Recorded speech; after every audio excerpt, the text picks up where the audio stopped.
5, 4, 3, 2, 1. Hello, everybody. I'm Dear Myrtle, your friend in genealogy, and welcome to the GenTools study group. Somebody asked me if GenTools was actually a program. No, it's the name we gave our study group. That would be a really cool name. I should copyright it. So some coder will have to pay me millions of dollars for the use of that term. Cousin Russ, we got quite a community of people here so far. Tell us what's happening there. Well, we've got about 32 people watching us even as we speak. We've got 5 of us on the panel, and if you want to join the panel, just make a comment in the unified chat where you're seeing conversations going on, and I will bring you up. Just as a reminder, you need to have a Google Plus account to allow us to come in, and use the email link, the link that's in the email to come in. Okay, so we're getting used to this new Hangout interface. It's still a Google Hangout on the bottom. We just have a different interface on top. You must register. So if you're trying to get a friend to come in, you need to give them this link. Let me show you, folks. Okay, and it's under hangouts.dearmyrtle.com, the same way you registered. And even if somebody registers after the fact, that's important to register after the fact, Cousin Russ, because otherwise they can only look at things. They can't actually comment, can they? Nope, you need to register to be able to comment. So Right. it's good. Okay, so hangouts.dearmyrtle.com is what you want to send them to so that your friends can come over and join us. So today we're going to be talking about maps, and we've got a lot to cover in just a few minutes, over an hour of spending time together. I think the bottom line with maps is that we want to know what that house looked like, if it's still living, where our ancestors once lived, or the tenement, or, well, I don't think they have addresses for tents on Google Map. I have a woman who gave birth to her child under a lone tree in the plains, on the plains of Nebraska. That's what they put in the family records for the birth location. But we're talking about normal addresses that you might find in a city directory. Cousin Russ, you've done a lot of things with city directories. Um, Talk to me a little bit about the city directories and those addresses. Oh, it puts. I've used city directories to help correlate information that I got a census record. So, and I've been able to find where that the person I think I have a record in city directory, and I've been able to Yes. go back to the census record and find out where that ward was, because in the city Mm-hmm. directory it told me where the ward was, the 4 streets that outline the ward that's listed in the city directory. So that I was able to uh, correlate that where my person was, Mm. city directory and census record. Well, and I need to mention too, Russ, that I have been to week-long classes with Elizabeth Shown Mills, the author of Evidence Explained, or Dr. Thomas Jones, the author of Mastering Genealogical Proof.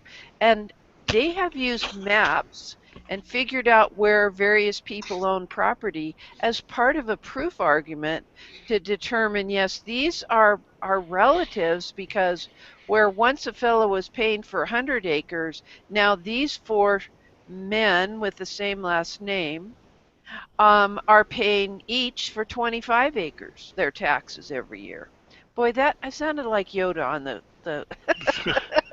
but I digress. Do we have any comments from the community before we go on, Russ? I don't know. Dave's got it as unmuted his mic. I don't know whether he wants to say something or not. Okay, Well, I welcome, might be Dave. violating the rules, but I just wanted to offer this to anyone in the group here today who may be involved in the society and have any influence on who stands in front of their group to speak.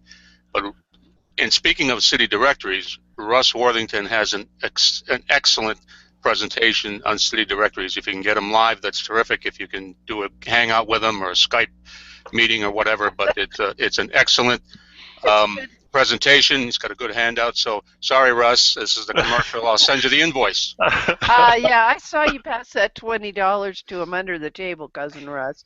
It's very good. Well, let me get back to this the challenge we have of and why maps play such an important role with genealogy research. Um, I knew my grandmother's address. Um, it was I knew what her house looked like even. So I had gone to Google Maps. I remember as a little girl that she had this front porch and I would paint those steps. I could zoom in, I guess. I remember the big pink house next door that had a big center hall. And the people here, of course, the cars have changed and there was no picket fence in those days, but it looks like a garage next door, but that's the white house next door. And sometimes my grandmother would go there and I'd go in that house with her to water the plants. So I remembered exactly what the house looked like. So I had gone to Google Maps and um, and the house address that we know of from our family records is 734 2nd Street Northwest. But when you go to Google Maps, it wants it to be 736 2nd Street Northwest. That's Puyallup. Those people who aren't from Washington don't know how to say Puyallup. Now I'm going to actually click and show you what this looks like in Google Maps because it's kind of fun. Is there anybody in the community or out there on, listening to us from Facebook or Twitter or LinkedIn that can comment? Have you been using Google Maps like this with Google Earth? Let's just zoom right in a little bit. I'm going to close this. Hillary has made a comment. Okay, Hillary, tell me a little bit about your experience with this type of mapping. I've used Google Maps because they're Google Earth and things because you can zoom in on where places are and if you know where they are, then I mean it's useful as well if you're going somewhere and you want to try and find somewhere that's a bit obscure and you can actually have a look at the area of where you're going to and have some idea of where you're going to before you go, so you don't take the wrong turnings. Yeah, I've done that before too, Hillary, where I'm going to a different library and I want to know what the street view is, like what's around it. And that's really helpful. Good thing that Google Maps does. Well, let's go back here and we're going to zoom in on 2nd Street. Now, Google Maps has put a red map pin here at what they call 736 2nd Street Northwest. And of course, this was just a field behind here where we used to fly our kites, and my dad had one of those supposedly remote controlled airplanes. It had 2 lines of fish wire. Now we do things with drones. It's completely different, but that was then. Nothing was here across the street except a Piggly Wiggly. How many of you had that grocery store in your neighborhood? Now this is all developed. In fact, if you zoom in on the street itself, 2nd Street does not connect anymore to River Road. See how it's been replaced by this parking lot that is associated with this mall? I wonder if that's like a Ford dealership or something, and they're red, white, and I don't know. But anyway, so here's how you use it. Do you see my map control devices here? Now I zoomed in by rolling my mouse, but you can also zoom in here in the lower right, where you can hit the plus or minus to zoom in or out. But this little yellow guy, it's very hard to see it. I can't really zoom in much more. You can actually take him. I'm holding my mouse button down and I'm dragging and dropping him. Let's put him right about there so we can look at my Grandma Myrtle's house. And I'm going to let go. And it switches so that we're not looking from the top. We're looking as if I'm standing right there on the top of the Google car that takes these video pictures. Rarely do you see a person in a Google Street View. But I have done things like I've moved back and forth between that, and let's just change out of Street View. I just clicked up here in the upper left. Now, I can remember this. Let me zoom in a little bit more. I remember her house before they added this addition. The original footprint of the house is where the larger rectangle appears. This little part that's been added is a dining room. And I remember the detached garage didn't have this much cement. Do you remember the old driveways where they just had, it was like a grassy area and they just did 2 strips of cement that was about wide enough for the car tires. And it's right about here on the map that I stood on my first skateboard. All I did was get up on it. By the time I put the second foot on, the skateboard fell out from under me and I broke my arm. And we were in Puyallup, which was a long drive, about an hour's drive in the olden days, to my dad's office where he had an x-ray machine. And I had it like, it was horrible. But I digress. All of this was fields, and my grandmother's garden was right about here. So wouldn't it be interesting if I did a blog post so that my grandkids can know? I don't think I can zoom in anymore. I'm all the way zoomed in.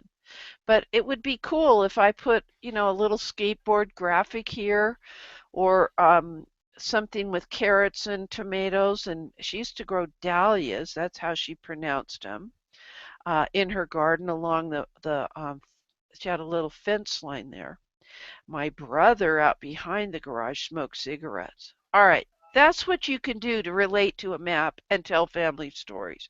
Cousin Russ, have we got some comments from the community? Oh yeah, let me let me Okay. start bringing them in. Yeah. Here we Okay. go. June says, I was able to find which Jacob Chase was my Jacob using maps, the other records to back up my research. Oh, super. John Laws says, I use it to verify addresses and transcription errors spelling. Oh, yeah, And good. Molly says, I love looking at the rural small towns from the aerial view on Google Earth. Yes. And Pat says, I use Google Earth to map out where my family lived in different censuses. Mm-hmm. And Tammy says, I use Google Maps Street View to find the exact now house people lived in Philadelphia in the early 1900s. It brings so much life into their stories. And Sherry says, I use Google Maps to help me find rural cemeteries. I can look at the roads and back roads to help me locate them when traveling there. All right, And let's stop there, and I'm going to actually do it, Sherry says. We'll come right back to this. Let me go to Google Maps differently, and I'm going to type in Dallas Melcher, Iowa. Maps.google. And oh, these comments are so cool. And it's going to come up. Okay, so I'm going to type in Dallas, Iowa. Okay, because I did exactly what she's mentioning to us. When we get to this area, it's called Melcher. Melcher was the other tiny town, and now they call it Melcher, Dallas. Let's go look at this, because sometimes it helps and sometimes it doesn't help. So we are here in Melcher. You can see it here. And you can zoom in as far as you can, and it may be, let's see if we can do a little street view and see if we can see right here. Sometimes it's not available when it's a really tiny place. Let's go here, see if we can get to 2nd Street. Come on, let me go there. All right, so sometimes it doesn't work to do it. Let's go to Google Earth. That was this little chiclet in the lower left. All right, now we're kind of getting the hang of it. Okay, we'll zoom out. Boy, that savings bank is really doing well. So here's like a really tiny community in the middle of farmland. So I knew, because I'd never been there before, to come in on this G76. What I was looking for was the cemetery. Let's see if we can get to the Dallas Cemetery. Let's just type in, I typed in Dallas Cemetery, Iowa, and do you see how Google Maps came up with Dallas Cemetery, Melcher, Dallas? Let's go there and find it. All right, I want to tell you about this little teeny place. Let's zoom in as much as we can. All right, you're now starting to see, that you use this to collapse the side panel. You're now starting to see teeny tiny little individual tombstones. Let's see if we can get on the street with our little guy here. Okay. Uh, okay, I want him to go there, and I don't want her to tell me anything. Won't let me get there. Come on. Street view. Click highlighted areas to see images. Nope. I could add a photo. Down in this area, I could add a photo to the beginning of it. So some very rural places are not as street viewable as possible. That actually, along the front of this cemetery, right about here, is a little chain link fence with a little metal sign that's about 2 feet by 2 feet. And it says Dallas Cemetery. And this is where my Charles Henry Goring, my grandmother's side of the family, my grandma Goring side of the family, has been buried. And their home is down this way. This is the family property here, although this is not the old homestead. It's not there anymore. But I only know because once I figured out from Street View and the map, and you can turn off Street View, that that I was going to be in a very rural area. In fact, when I asked for directions way down here by the big road, it was even farther out. They said, yes, you go up here and you turn on the paved road. They called it the paved road, and come out going west again. And they called it the paved road. And these other little roads right here were dirt roads. So I thought that was an interesting thing, the way the locals referred to it. Okay, back to comments from the community, Russ. Well, before I bring in comments from the community, I use maps, and since you're talking about cemeteries, I use maps 3 times in, well, several times in my Find a Grave presentation. If I'm going to go to a cemetery to take pictures, I use maps, not the street. I use the map that you showed because it tells me how to get there, so that I know what the environment is. And I found a couple cemeteries of Patty's ancestors because I knew that it was across down in a valley and across a hill, no road, so I knew where it was. So and then I also using maps to in my genealogy software. So if most of our genealogy software has mapping capability, so I can bring up everybody who's buried in a cemetery. In this one cemetery, I have 23 people. Now, I don't know I can't pinpoint it on the map.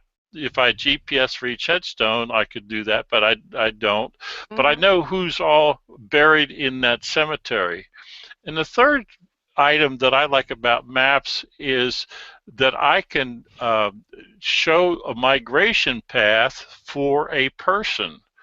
And it's very helpful, especially if you have, I have my great-grandfather who was in the Civil War, and I can map every place that he fought in a battle. I knew where his unit was, and I know he was there at the time. So maps are very helpful for me.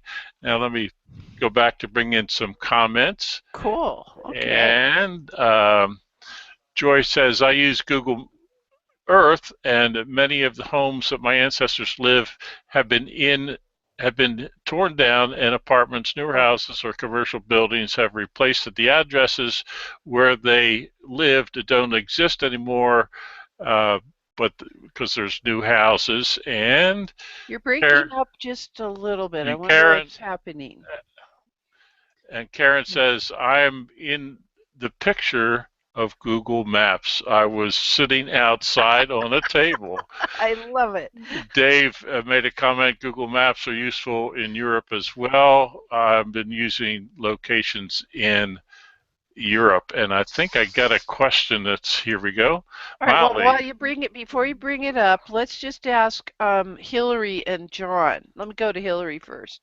You're in Wales, and you know, Russ and I are being very U.S. centric, and Dave is pointing out Google Maps Google Earth is worldwide.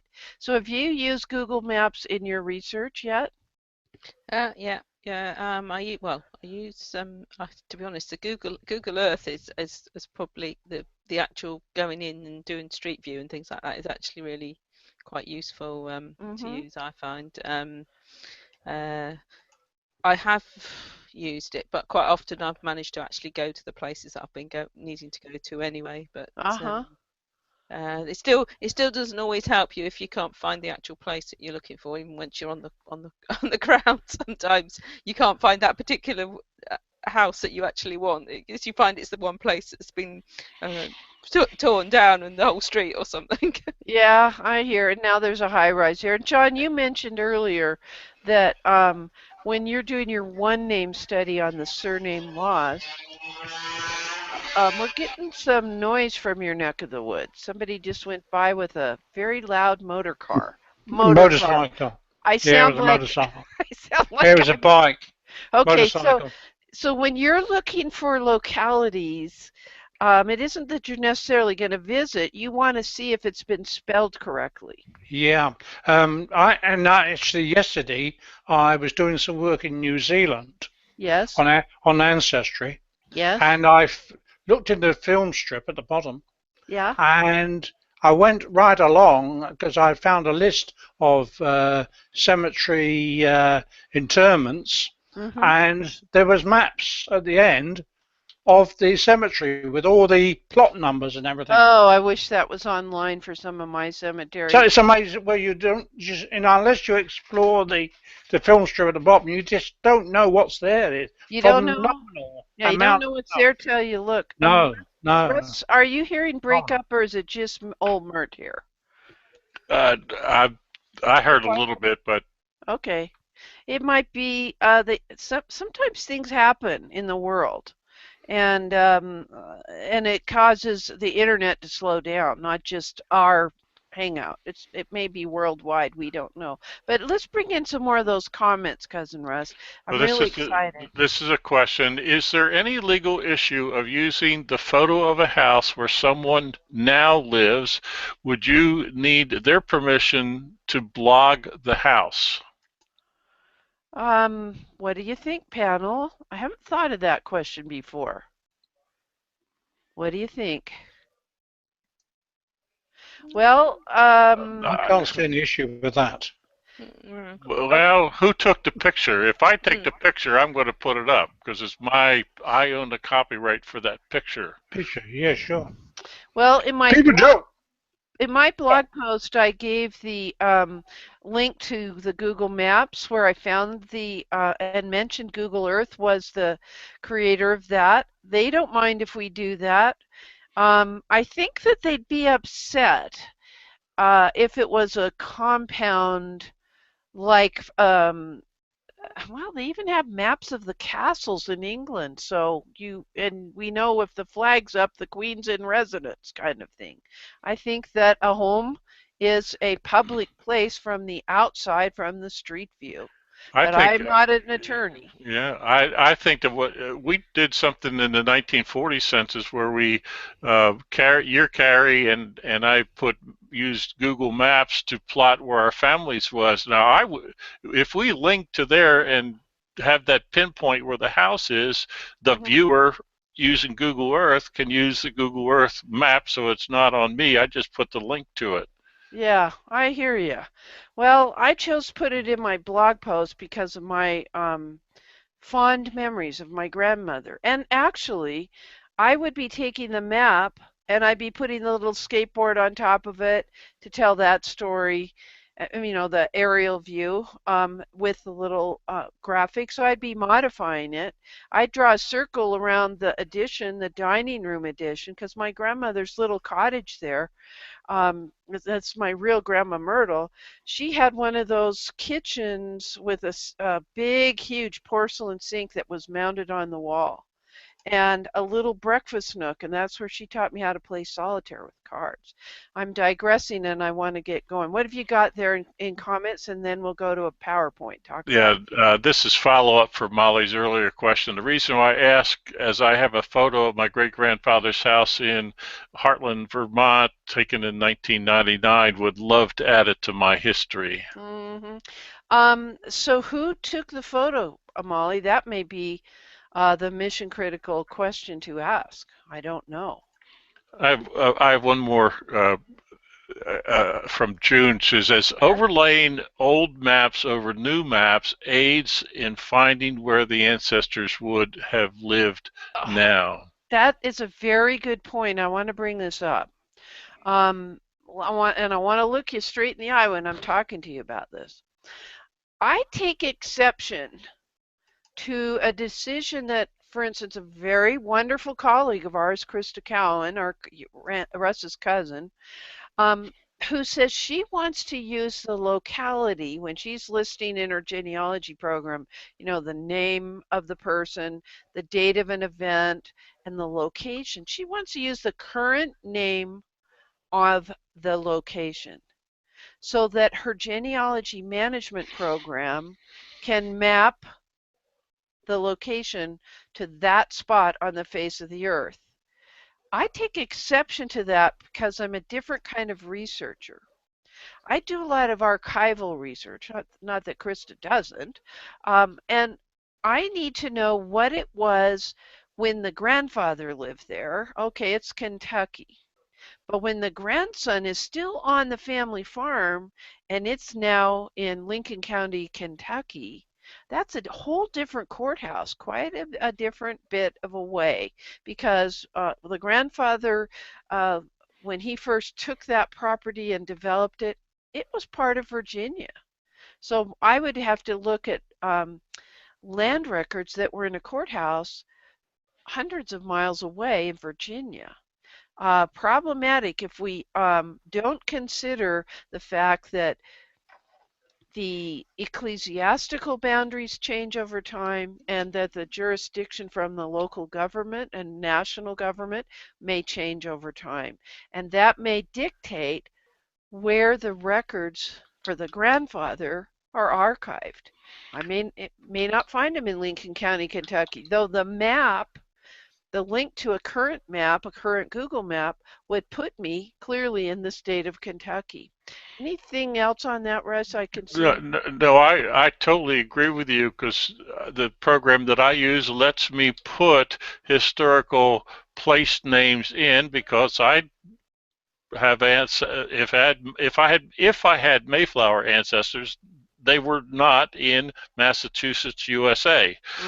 But I have the ability to use the historical place name, and I'm trying to think what the correct Bay State colony's name is, but I will put the historical place name in, but I can use the map to pinpoint where that place is today, and that gives me the visual indication of what you were talking about. Where was that county boundary at the time? I think the program that we will talk about at some point in time, AnyMap, will let you move that county boundary over time.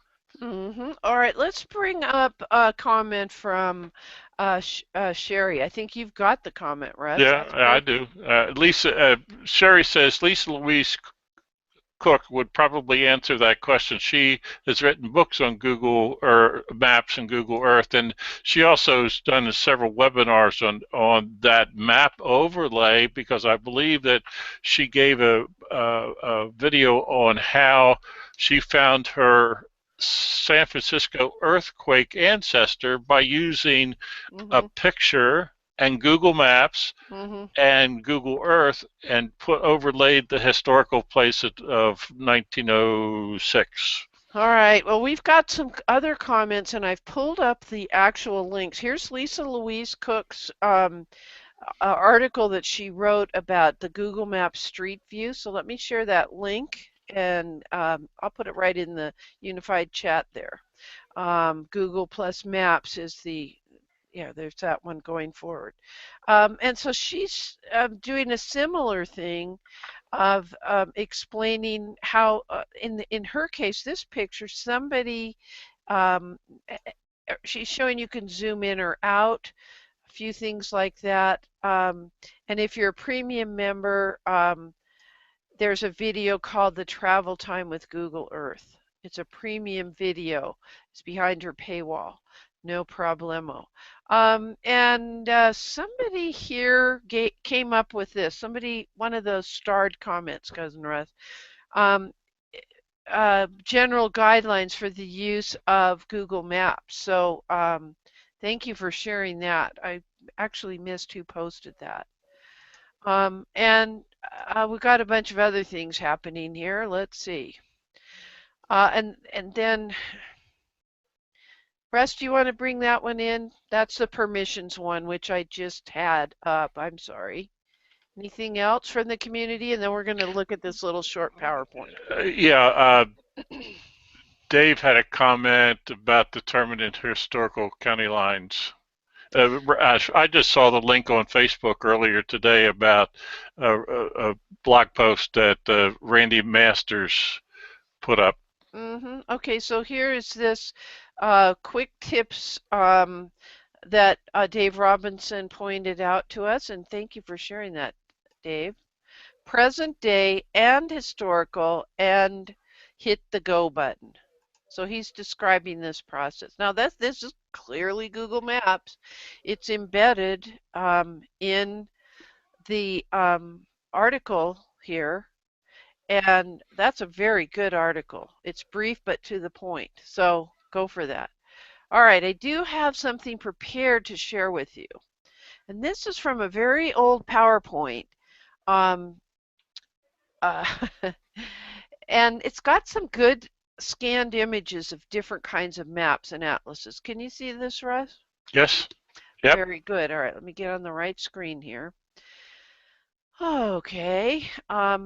So here we are, and I think one of the I do want people to know that I didn't take all these images. Ed Gowland, friend of mine from Manta County, Florida, took many of these, scanned them or took digital images. One of the peculiar things about our doing an aerial view or looking at a paper map, which is flat, versus the aerial view we were just doing over there on Google Maps, is that the world is round and that piece of paper is flat. So sometimes we have a little challenge with that because that paper map is trying very hard to explain something. And it's kind of fun, Russ, when you look at those historical maps because sometimes they're way off base. It depends on the point of view of the cartographer. Okay, let me zoom in here. So realistically, our maps should really look more like slices of an orange peel or the orange segments. But I want to talk to you about what all those squares and dots and lines and colors and numbers mean. And that is the map legend because it's particularly important. Sometimes the scale of one map will be different from another paper map. You got to keep that in mind. Although I think now that we zoom in on our tablets and smartphones and websites, we're getting used to the zoomed in option. The date of publication. So if I were going to get a map, find a map, and Dave Rumsey Maps, somebody bring up that link, please, and we'll share the screen. He has, tens of thousands of historical maps that are out of copyright that he's made freely available. And I might want to include one of those maps and superimpose an arrow and the name of an ancestor on that map so that people who look at my work later will know where that place in Kentucky was when it was Virginia and what the surrounding area looked like as far as where the towns were relative to a date of publication that was close to the time my ancestor lived there. And so those symbols, let's zoom in a little bit more on symbols. Some of these I got from a series of maps. You can see that I've been thinking in a way of kind of Irish. And so this typical buildings and related features, the racetrack. You know, Cousin Russ, Grandma Myrtle liked to go to the racetracks. You know, cemeteries, that's a little, usually there's a cross. Um, campground picnic areas, we're not going to find that on a map for a Revolutionary War time period, but we certainly do on our modern maps. And that may affect your plan for your over the river and through the woods research trip to a cemetery, that there might be a local campground or picnic area. Okay. I want to tell you there are some parts of Google Maps that are peculiar. We can't all be like Karen, where she's actually in the picture. But I want to give this example of my daughter's house when she lived down in Ahwatukee. That's her official address, Phoenix. That's the zoomed out area with the map pin for her address. But when you zoom in, let me go back one, sorry. You do not see, you see how many of the homes have a little swimming pool behind them because you see a little blue? Well, my daughter had actually my daughter and son-in-law had installed a swimming pool. I know a swimming pool is not desperately important, but realize that Google Maps have a general copyright, like this one at the bottom of the screen that says 2005. If you were to go there today, we don't know that although the copyright will be in the lower right-hand corner, it may say 2016, we don't know if the aerial view of Google Maps is 2016. I mean, there's only 13 days so far in the year. So the actual picture that was taken in Street View or in this aerial view could be a year, 2, 3, or many years later or earlier, and it may be out of date. Anybody had an experience with that where, like on your GPS in an area where there's now new streets that are not known on your GPS software? That's why I make sure it's up to date when I'm going on a trip that I haven't been before. I hear you. Okay, we are going to talk about some of these. All right, let me just get through some of these quickly. So there are a lot of historical maps that can give us advantages to understand migration trails, plus the riverways, the little streams and riverways may be more accurate.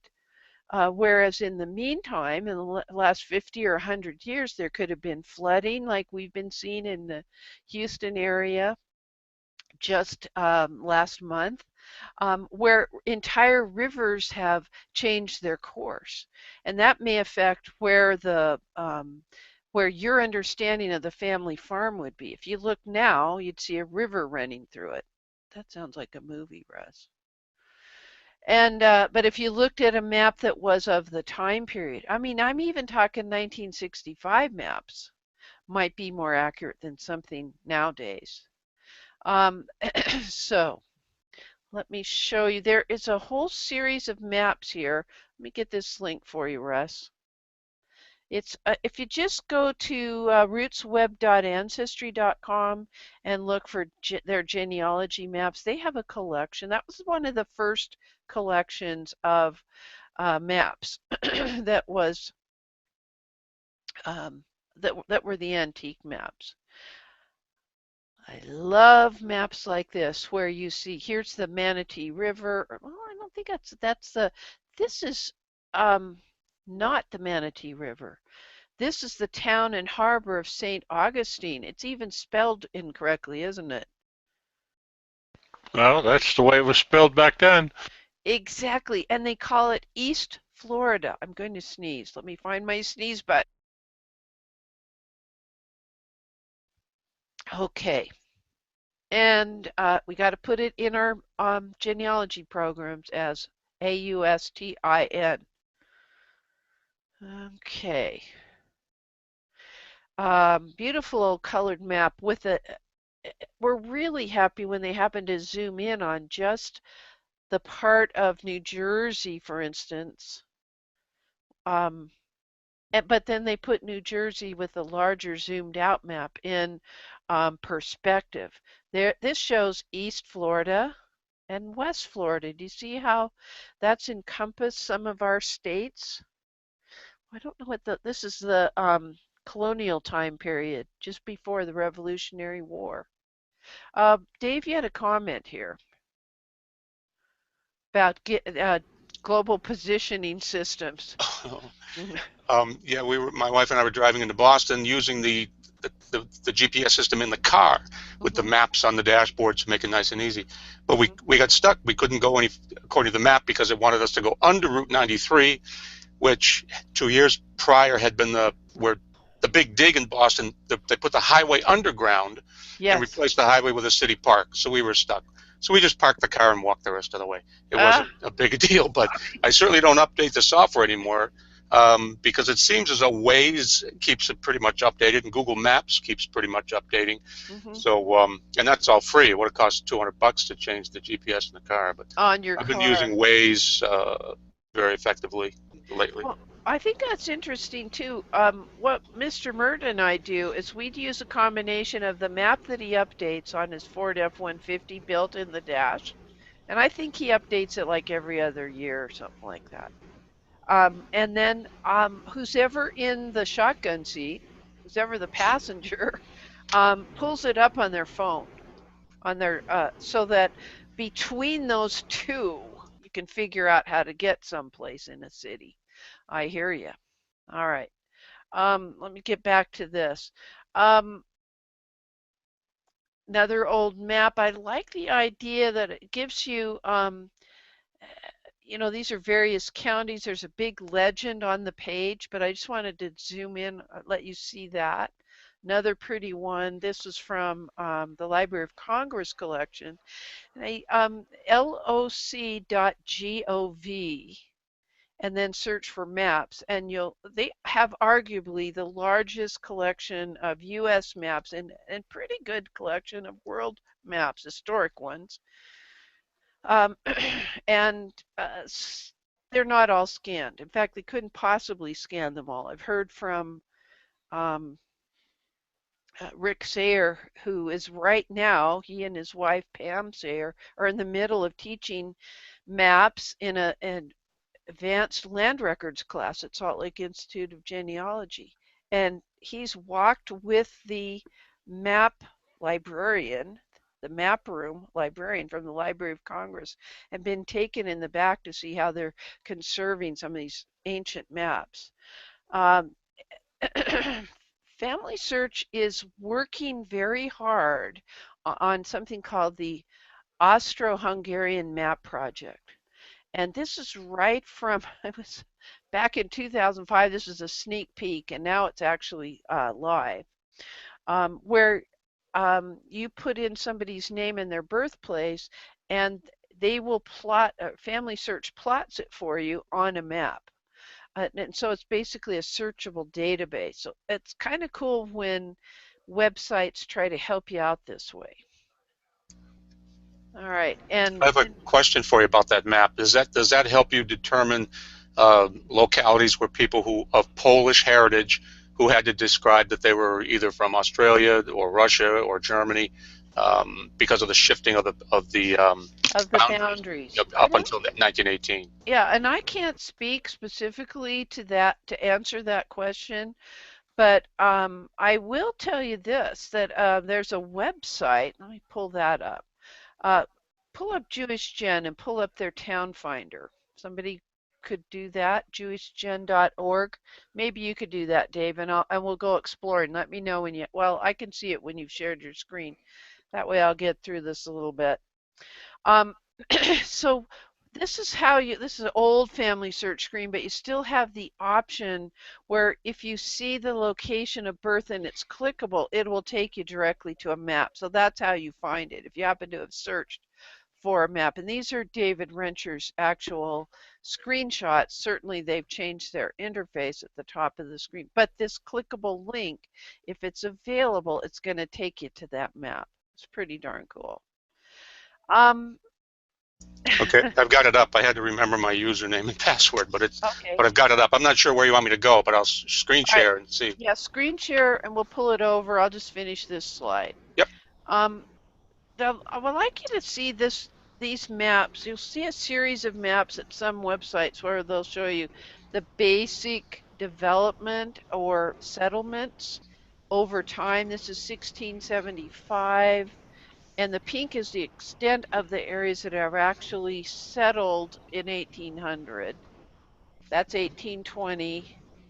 So you see how from those three you can, I love maps like that.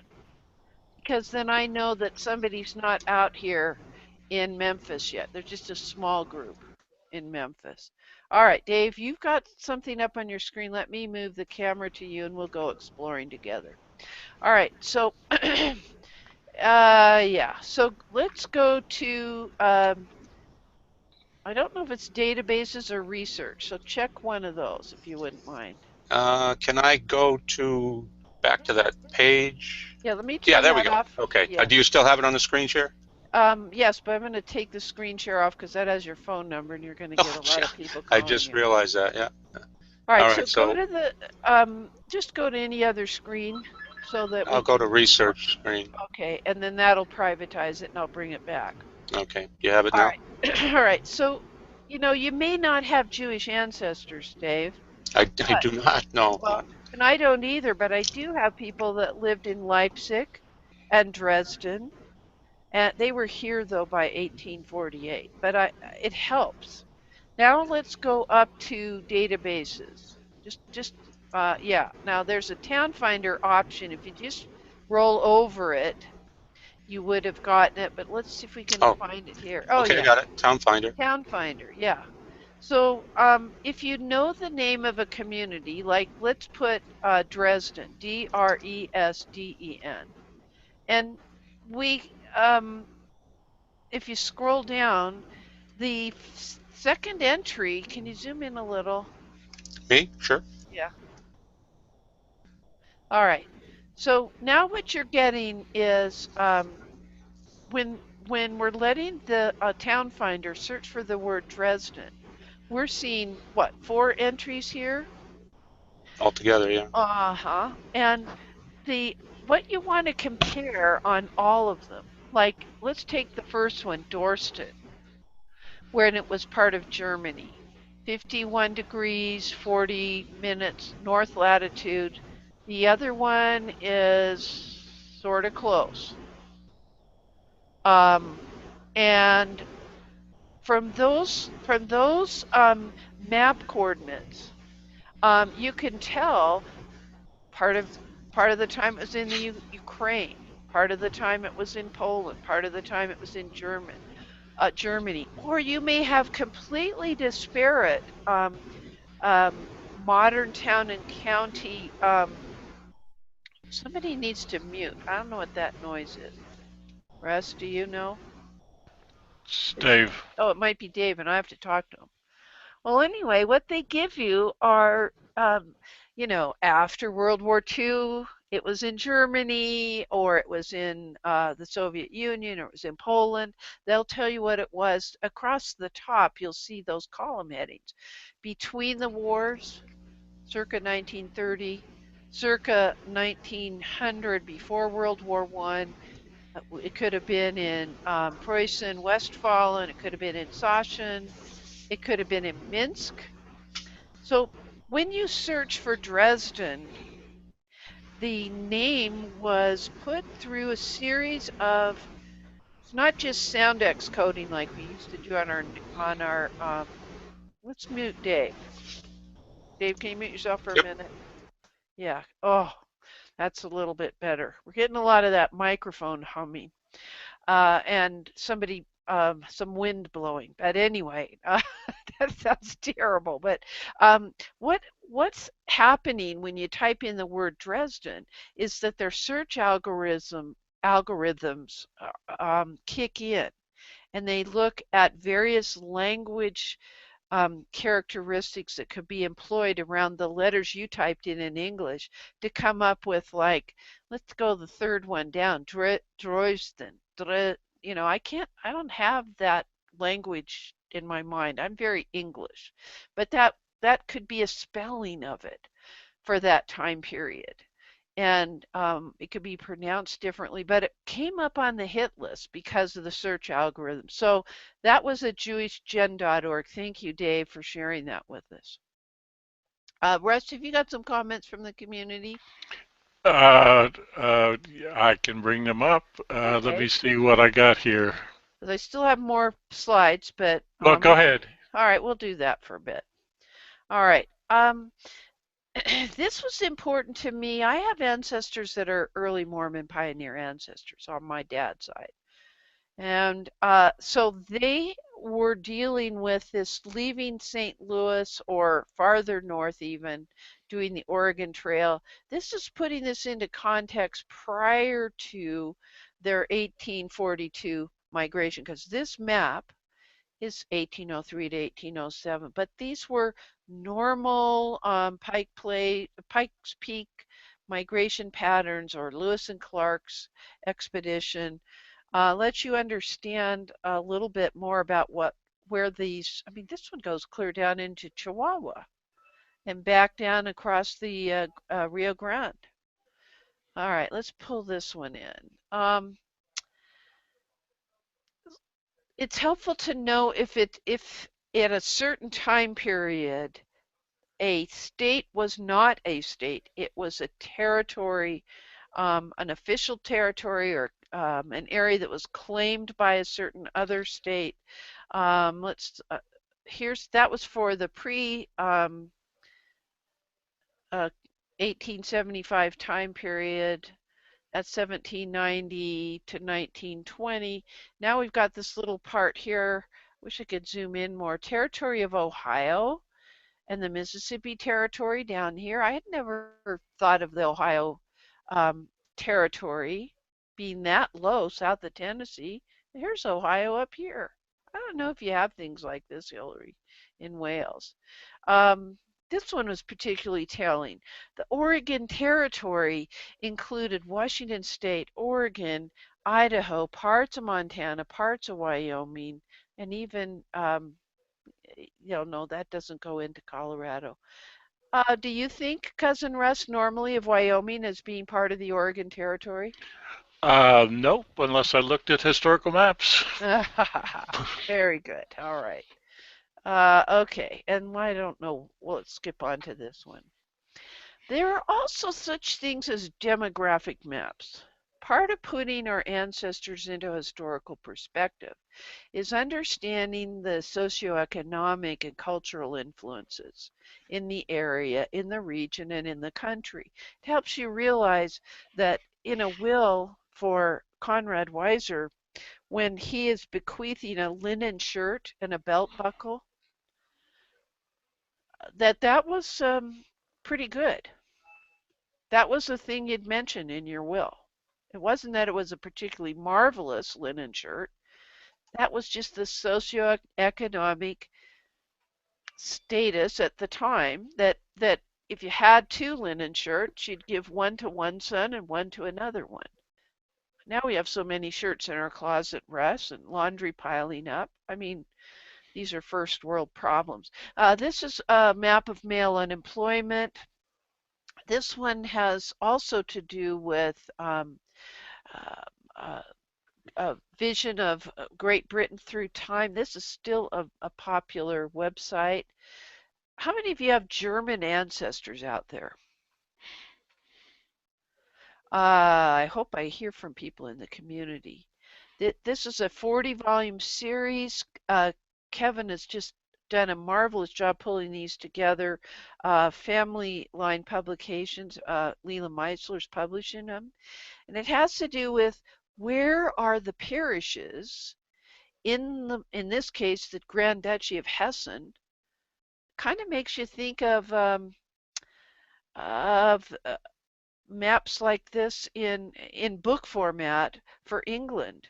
So if you had a district of, and I don't know how to say this, the name of this, um, Lutheran parishes, it puts you in perspective of the other. There's two Prussian provinces and then some other German provinces. So you get the borders, but then this is where Oberwiedersheim is. And it's not anywhere close to Hernag. I can't even pronounce these correctly, can I? I know the German people are going bonkers here. Well, while you have that map, it's reminded me of something that John mentioned a few minutes ago on Ancestry and some of the things that you may find there. I in the UK marriage and birth and burial registers that are now online. Yes. In that collection part, there are several places will have an image of what the boundaries were in 1840, if I'm remembering the year correct. I may be off a couple of years, but the 1840, because that's when the churches changed. But there's some old historical maps that pinpoint where the parishes were. So I can look at the record and see that, and it's not something you search for, but it's on the screen for the collection, and that was very helpful for me because I've got several historical places in the UK. That really helped. The other thing was the comment that you showed about the British screens that you showed just before you went to Germany. Is that when I got my DNA results back and I looked at in Britain for the 1841 census, there's I think the Guild of One Name Study has a map collection to do that, but I saw where the surname was in 1841.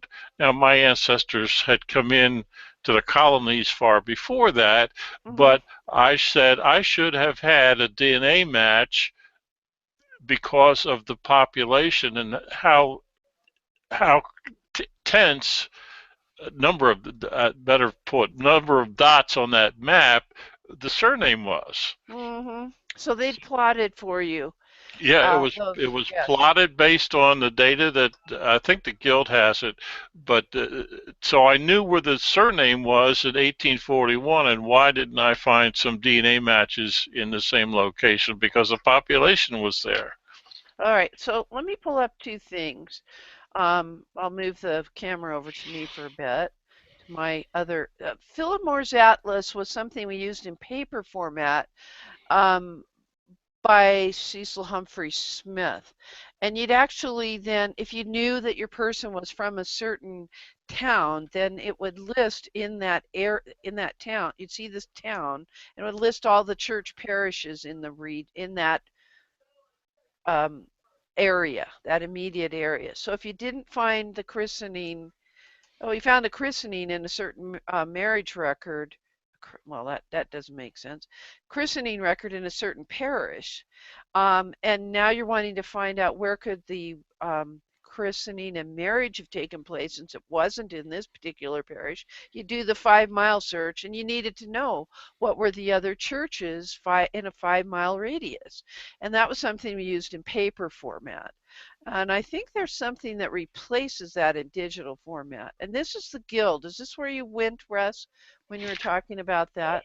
I did it some time ago, and I don't remember where it was. All right. Well, let me put the link out in the unified chat so that people will be able to get to the Guild of One Name Studies and go exploring there if they're interested. Okay, let me get back to my PowerPoint somewhere. Okay. Okay, that's the map guide. We did that. And here's the other interesting thing that was happening in those series of 40 books on German parishes. What Kevin did was he not only plotted the parishes on the map and put the little number beside it tells you it corresponds to this parish key, which is a different part of the map. And this looks like a family history library catalog film number, doesn't it? Yes, it does. It is. So you would type that number. Let's actually do it. I hope I don't have too many windows open. We're going to go to family search. And Philip Moore's Atlas would do this. It would tell you if the collection was just a minute, let me get the catalog.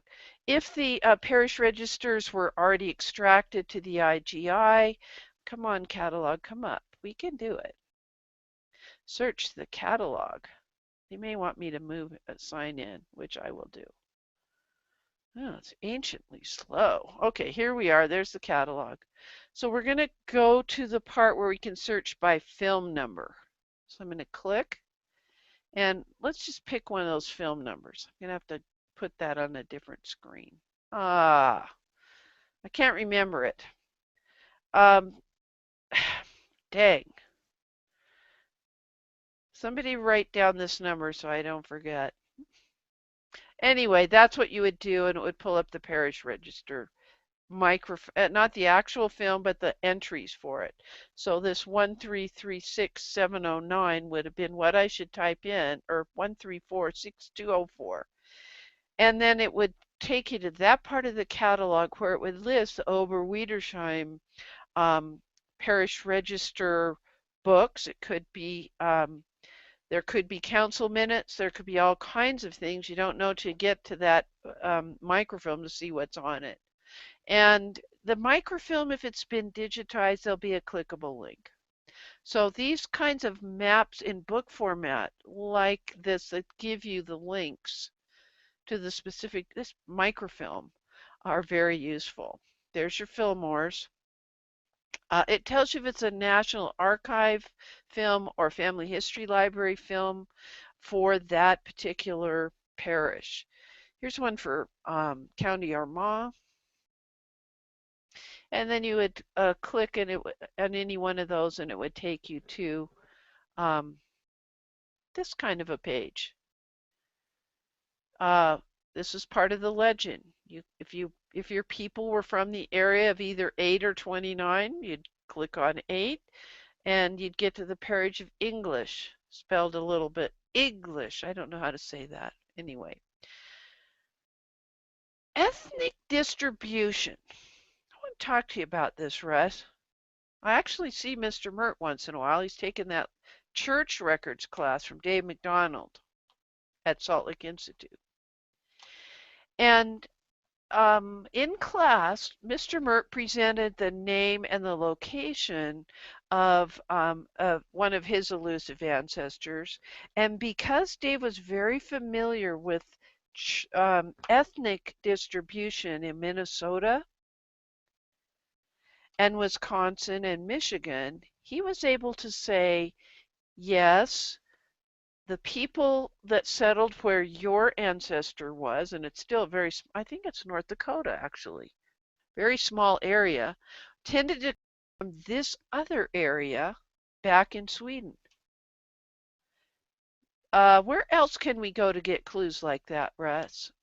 Or anybody on the panel? Would we see notations like that in a county history?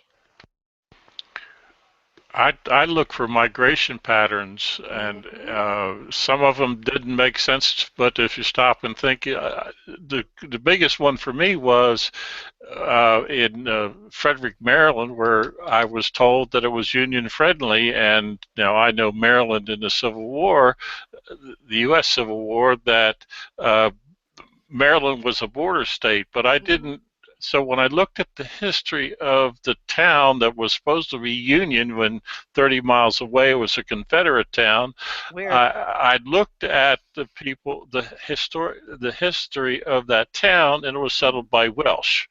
Now, Welsh to me are up in Pennsylvania, but sure enough, they traveled the same road, well, not the same road, but the same path from Philadelphia, which is where the Welsh came to, and they traveled down to Maryland. So it was very Yes. helpful for that migration. But I looked at the history for that town to realize why people ended up there when they did. Well, and I totally get that. I've done some research in Pennsylvania. You know, I have Pennsylvania roots on those same Welsh Quakers, and I've got them coming from Pennsylvania down through the area that you're talking about, up there right between, there's just a little line. Uh, that was an imaginary line that was the boundary between Pennsylvania and Maryland. Even the construction of their homes are the similar stonework because they're quarrying the same kind of stones there in Maryland, in that part, very close to the Pennsylvania line, as you would see in Conrad Weiser's home up in Womelsdorf, Pennsylvania. Okay, we got a ton of comments coming in. I want to And address this one okay. from William Henry. Yes, I'd like to know about overlaying Ramsey maps on Google. And a little bit earlier, I had posted a link to Lisa Louise Cook, who has a great series on that. If you're interested, I just brought that comment in. I don't know whether you wanted to talk about it, but there is a link to Lisa Louise Cook that she walks you through that. Right. All right. Well, I'm going to abandon my PowerPoint because I'm looking at the time and I know that you have to teach your class, Cousin Russ. And there are plenty more things to talk about. I would like to continue this discussion tonight during Wacky Wednesday. And let's make it a priority to go look at David Rumsey maps and do the overlays and see how we feel about that. I probably, because I'm going to have dinner with Mr. Mert, probably one of my very distant cousins could help us with that. What do you think? What a concept. It's a concept. All right, let's do that. Let's continue our discussion. I'm going to leave this for, I don't know if, I think my cousins sometimes surprise me, so I don't know if it's going to be Fräulein Schmidt or whomever, but we will have one of my very distant cousins join us. I'll leave the PowerPoint up with a sticky note in the middle of my monitor saying, this is how far we got in our discussion, and could you please try to include some of the things afterwards, because there's some good map suggestions that may be useful in your compiled family history. Anything else from the community, Russ, we absolutely should do before we go? I think continuing tonight is an excellent idea. You know, that's what we like to do, is take Wacky Wednesday and whatever is a pressing need to study in more detail, we take up then. And so it's not scheduled in advance like GenTools. Now we are meeting on Friday again. It's a twice a week thing till we get through our topics. And Cousin Russ, I don't know what we're talking about on Friday. Oh, well, let me see. My note says we're going to talking about analyst tools. Oh, so any kind of tools to help us analyze what it is we're encountering when we look at a document. It kind of sounds like Evernote and site. Evidentia. Ah, the right EV word. Yes, evidencia. Thank you. Okay. What would I do without you and members of the panel? Pat, I didn't even say boo to you this morning other than in the green room. Thanks for being here. I don't know if you can be here tonight, but if you have anything more to share, we'd love to hear from you then. And John, thank you for being here. Dave, thanks for your input. And Hillary, our gal in Wales, thank you for being here. It's really important, folks, that you scroll back through and see the comments that are part of the community's input. I see a lot of great links being posted. You know, Russ, what I like about this, now that I'm getting more accustomed to the new Hangout interface, I can see the comments without having to have a fifth monitor here. You know, uh, I love this interface. Thank you for bringing those comments in, Russ. It helps. All right, we're good. Nothing left to say, folks, but I'm Dear Myrtle, your friend in genealogy. Happy family tree climbing, everybody. That's a wrap.